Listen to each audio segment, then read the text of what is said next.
Hi everyone, and welcome back to my review of episode 2 of Power Rangers Dino Fury. The episode is called Sporix Unleashed.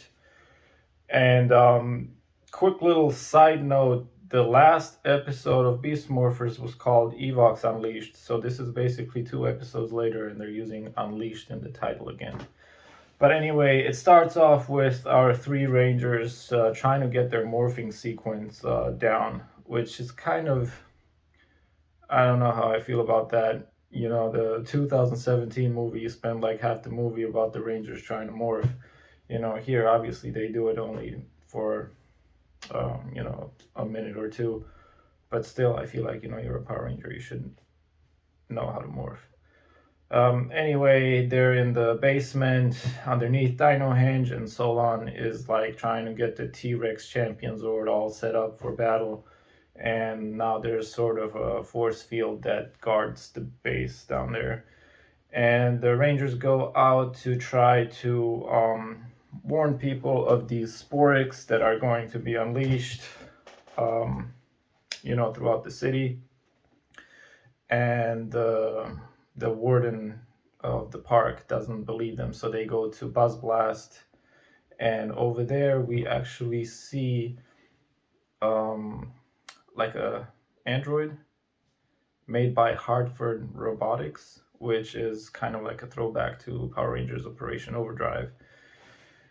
And we see one of the new Sporix that hatched called Mucus, and she is like one of those annoying kind of like characters that's next to the main villains, kind of bothering them the whole season.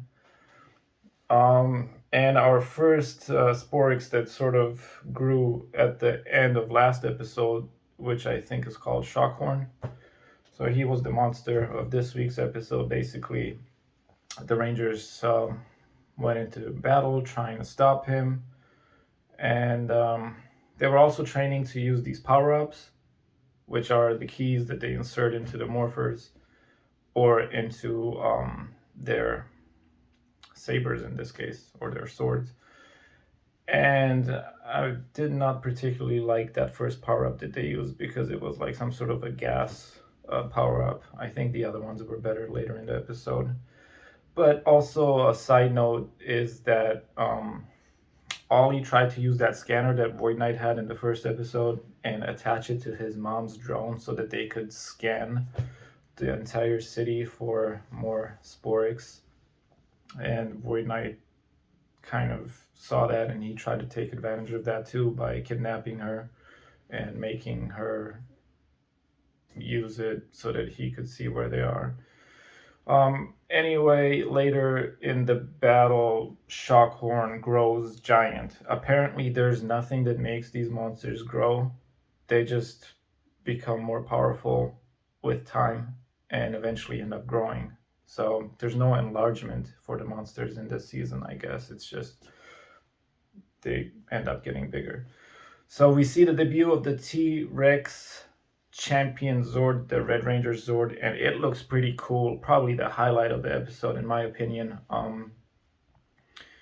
This thing comes out of like a mountain and then just like drops into the city and attacks the monster. And then the Red Ranger has a key that he throws, and this key sort of like gets bigger and becomes the head of the Zord in battle mode. And the battle mode is pretty awesome. It's very agile, very athletic. We see him like jumping and doing all sorts of things, and he has like cannons and just the Zords in general this season are kind of like super combinable. Like parts just come off and come into other places.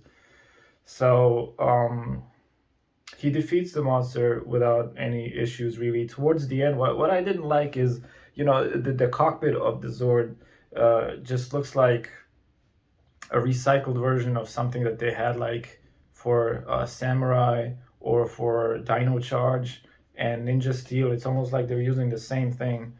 I kind of do prefer the more uh, robotic type cockpits when it comes to Zords because these are giant robots, really. Um, And then another thing that I really don't like is the fact that he has to call upon this special saber to do the finisher. Something that they had in Beast Morphers also, where he used to call like the Cheetah Beast Blaster every time. Like, why is there a need for that? You know, just push a button and have it do the finisher. I mean, there's like a ton of buttons everywhere, and in this case, you know, there's no buttons, but apparently the Zord moves because of how he moves. You know, it kind of like copies his movement. So yeah, I really don't see a need for that to exist. But then towards the end of the episode, once they do defeat it, the Sporix basically goes back into like being that egg-shaped form and drops down. And Zayto explains to the other two Rangers that, you know, they don't get defeated, or basically when you defeat one of these Sporix beasts, they don't just go away, they turn back into that Sporix and they grow stronger. So right before they capture that, Void Knight shows up and he takes it and he disappears. And then at the end of the episode, we see him and Mucus go into this place that he calls Area 62. It looks like some sort of an old abandoned bunker. And he has some sort of a machine where he puts the Sporix into, and then it shows that it goes like up a few bars. But he says that he needs way more power to, you know, for his master plan or whatever it is. So it'll be interesting to see what he's actually trying to do. I'm curious to know who he is. I know in episode 1, Zayto referred to him, like when he saw that armor, he said, oh, where did he get that armor? It almost like Zayto had seen that armor before. And that purple sort of chest piece has that zigzag line that the Dino Fury Rangers all have. And I mean, he has a saber that's very similar to the Rangers, so I'm curious to see whether he is actually human or from the planet Ravcon, where Zayto is from, and whether the two of them know each other from before. And another thing that happened in this episode is that I think Amelia had said, like, while they were training, oh, there's only 3 of us, but there's 6 statues. What happened to the other, keys?